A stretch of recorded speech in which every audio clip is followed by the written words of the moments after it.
Hello and welcome to my home. If you're new, my name's Karen. I'm so glad you're here. Today, I'm involved in a fall baking collab and I'm so excited.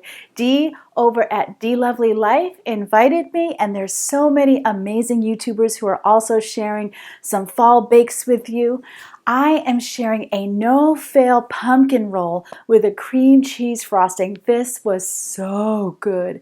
And then I am also sharing my very favorite pie, strawberry rhubarb pie. I'm freezing both of them and we're going to pull them out in Thanksgiving. So I'm going to show you how to do that as well. I can't wait. So let's get into the kitchen.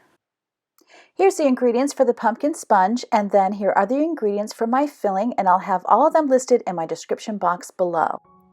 I use a standard cookie sheet for my jelly roll pan, and I'm cutting a piece of parchment paper a little oversized. I want some overhang so that it's easy to get the sponge out of the pan. Starting with dry ingredients is 3/4 cup of flour, 1/2 teaspoon of baking soda, 1/2 teaspoon of baking powder, 2 teaspoons of pumpkin pie spice. I'm whisking this up. In just a second, I'm going to realize I need to add my salt. We'll call it real life cooking with Karen. It's 1/4 teaspoon of salt, and then I'm going to give it a little stir again. In a separate bowl, I'm going to mix my wet ingredients with my sugars, so I'm starting with 3 large eggs. I like to whisk my eggs before I add anything else to them.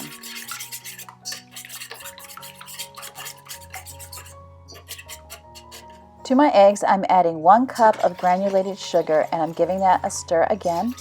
You want to whisk it for 1 full minute until it becomes thick. Now I'm adding 1 teaspoon of vanilla. Honestly, is that not a beautiful color? And then 2/3 cup of pumpkin, which ended up being about half of a can. And then obviously I'm giving it another stir. I've had so much fun with fall recipes this season, and I did a whole pumpkin spice breakfast, including pumpkin spice lattes, and I will have that linked at the end of this video if you're interested.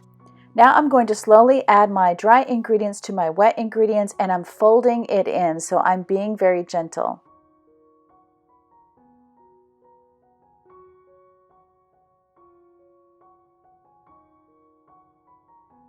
And now I can't help myself. I gotta smash out some of these lumps.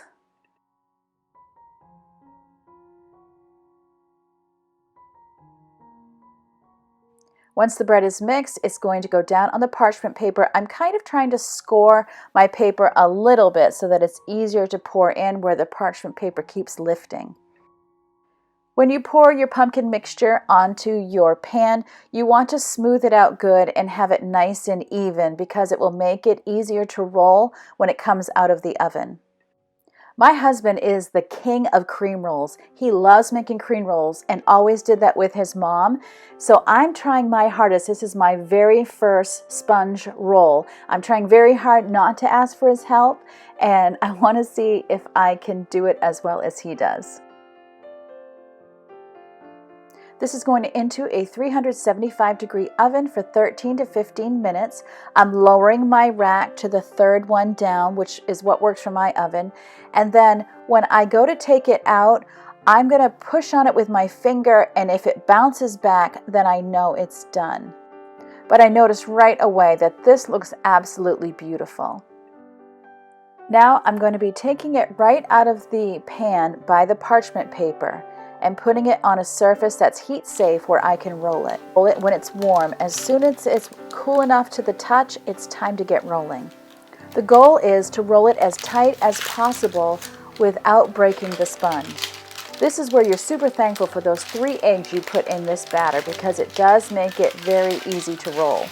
Once you have it rolled, you might want to tie it on each side with some ribbon, which I couldn't find, so I just got out some Scotch tape and I taped around the whole thing. I just want it to hold together while it cools. I'm going to let it cool down to room temperature before I unroll it and add my filling. For my cream filling, I'm starting with 1 cup of powdered sugar and I'm sifting it so that it's nice and smooth. To that, I'm adding 8 ounces of cream cheese, and you want it softened. Then I'm adding 6 tablespoons of softened butter and 1 teaspoon of vanilla. And then I'm just going to mix it up. The directions said to whisk, but there's no whisking this particular mixture, so I'm using a fork on it to get it mostly combined, and then I'm going to use my beater for it the rest of the way.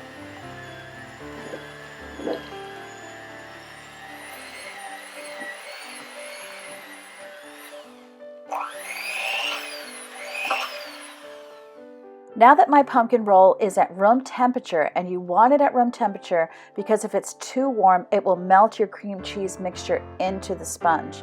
So now that it's at room temperature, I'm unrolling it, and then I'm going to spread my cream cheese mixture evenly.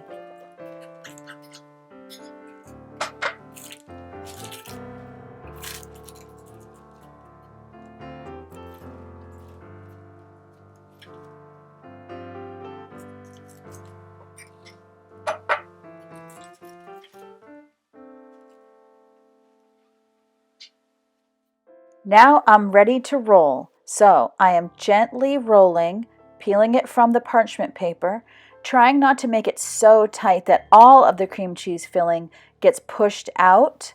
So as you can see, a little bit does, but as you get going, it gets easier. Now my husband has rolled these lengthwise before, and that can be useful if you have a crowd to feed and you want to get more pieces out of the roll. Let me show you what my ends look like. See, as you can see, the cream doesn't exactly go all the way to the very ends. It does better on this one side. So what I'm doing is I'm just trimming off a little piece from each side so that my pumpkin roll looks that much more beautiful. Now I am going to be freezing this, so as a side benefit, cutting those ends off gave me a sample. So in order to freeze it, what I'm doing is I'm getting out some cling wrap, some plastic saran wrap, and I'm wrapping it up tightly with the saran wrap. I find that helps to keep air out, and then I'm rolling it again in aluminum foil, and then I'm going to label it and put it in the freezer, and I'm done. And look at that, isn't that beautiful? We're saving this for Thanksgiving, and I can't wait. And now I'm on to strawberry rhubarb pies, and this is one of my absolute favorite pies. I'll have these ingredients in my description box.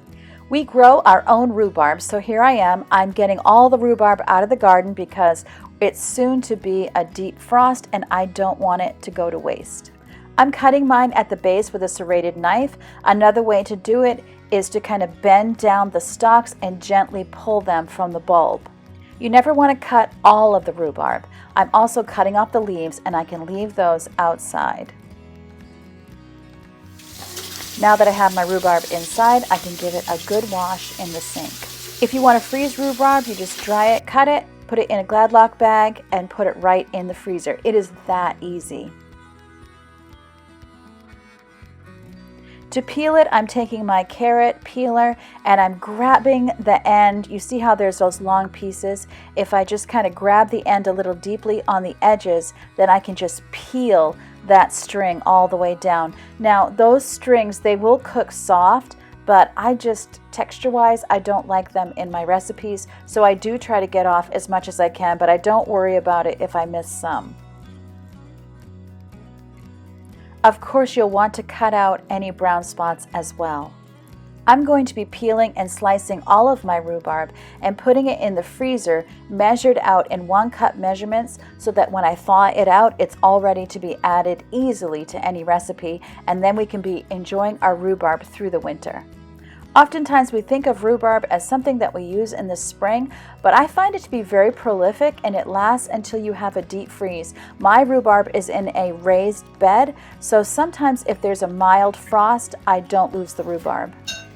I have my strawberries washed and I'm slicing 2 cups of strawberries. I like to use this large Pampered Chef batter bowl because I can put the strawberries in the bottom, measure up to 2 cups, and then when I go to chop the rhubarb, I know I need 4 cups of that, so I know the total mixture has to be 6 cups high, and that helps me just to get things done quicker. Whenever I'm working with strawberries, I often think of my dad. He and I used to steal strawberries out of the refrigerator and kind of had to compete a little bit for them. It was always kind of our joke to fight over who ate the last of the strawberries.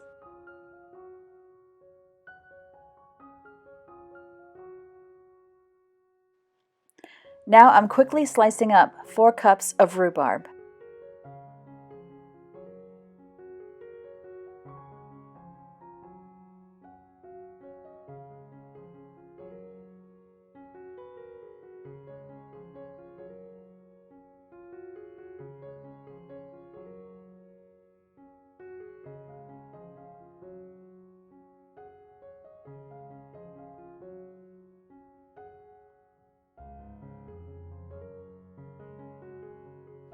I'm adding 3/4 cups of granulated sugar, 1/4 cup of cornstarch, 1 tablespoon of lemon juice, and you can also add a teaspoon of lemon zest if you have it, and then a pinch of salt. Stir it up and voila, you have your pie filling.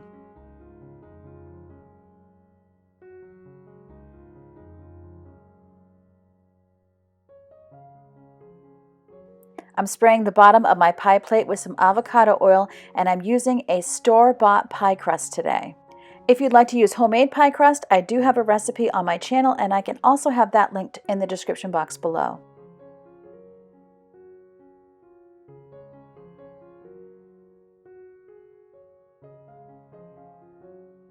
I'm just pouring in my pie filling, and I'm going to even it out.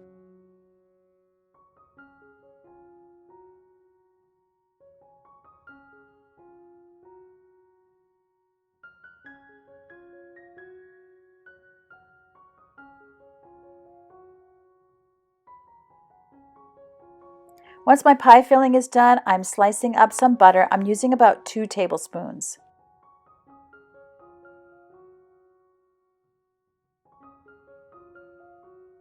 I'm going to do a lattice top for my pie. I love to be able to see the pretty colors of the red and the green peeking through. To help me, I decided to take a clean ruler and I'm scoring little 1/2-inch pieces. I would say that this is not necessary because it doesn't need to be perfect, and mine didn't come out perfect anyway.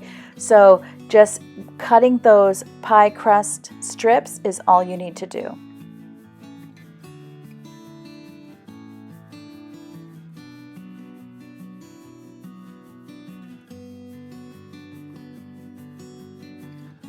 Now the fun part comes, and it's just like the old basket weave that you made with construction paper in elementary school. I'm just laying the strips across the top of my pie, and then I'm going to do the over under. So what I like to do is just peel back half of the pie strips so that I can just lay my pie crust pieces down. And once in a while I get a little direction challenge and I get confused on which one I'm peeling up. But I just keep working at it, and it's super easy and done in a jiff.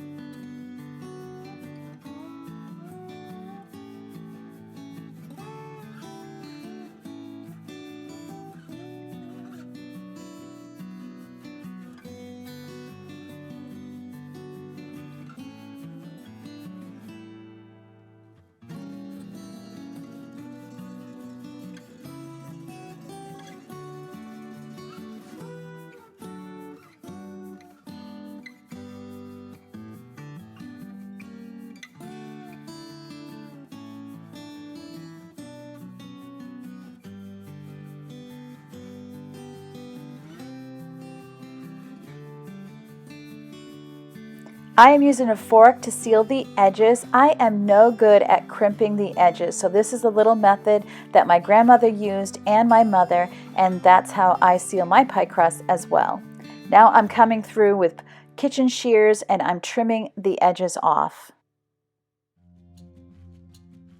Now take 1 egg and I'm going to brush it across the top of all of the pie crust.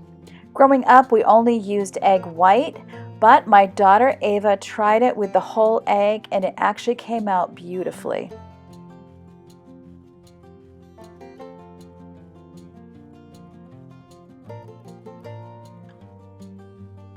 Sprinkling some sugar sends this pie right over the top. And now I'm going to put it in a 375-degree oven. You'll want to cook it about 1 hour to 1 hour and 20 minutes depending on your oven. You'll want to keep an eye on it though, because if the edges are getting too brown, you'll want to cover them with tin foil.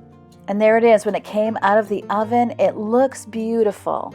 You can freeze this for a couple of months, which is exactly what I'm going to do. So first, I'm flash freezing it in the freezer, and then I'm going to cover it with saran wrap and tin foil, just like I did with the pumpkin roll.